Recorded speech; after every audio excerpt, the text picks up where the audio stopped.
Alors en fait, notre entreprise s'est engagée, comme la loi nous l'impose, à insérer des personnes en situation de handicap.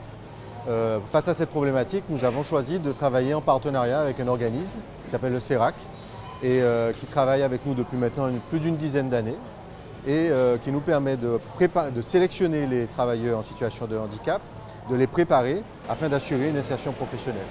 L'important, c'est qu'ils soient bien accueillis, bien intégrés. Donc certains collaborateurs vont suivre une formation en langue des signes et d'autres, au fur et à mesure, vont suivre ces formations. Et c'est comme ça que nous arrivons à remplir notre obligation d'une part et aussi à montrer un engagement particulier pour l'insertion des sourds. Et aujourd'hui, les collaborateurs du CERAC qui sont sourds sont intégrés comme les autres collaborateurs, sans aucune distinction, sont intégrés, accueillis et finalement c'est ça, il n'y a plus de différence. Aujourd'hui, cette différence est gommée grâce à une équipe qui joue le jeu. Les travailleurs handicapés sont encadrés par des collègues conscients du handicap, mais fiers de travailler à leur côté.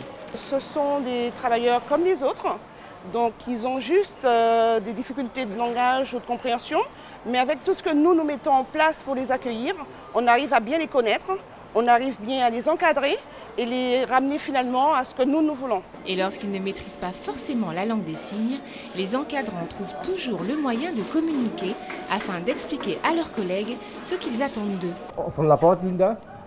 Je ferme. Et tu appuies ici. Appuie le bouton là. Ouais, là, vers. Appuie. Ici aussi. Là, ouais, ici. Ouais, vers. Et ensuite, tu descends à 220 degrés.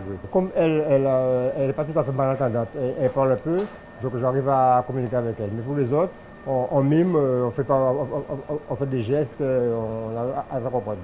Quand c'est un petit peu trop difficile, on écrit par écrit, comme ils savent lire écrit, on écrit pour eux. Au fil des années, ces travailleurs handicapés ont prouvé leur capacité à travailler comme les autres. C'est pourquoi certains d'entre eux occupent des postes où ils sont en relation directe avec la clientèle. C'est le cas de Corinne Vespasien, qui travaille en caisse depuis plusieurs mois. Et visiblement, cela se passe très bien.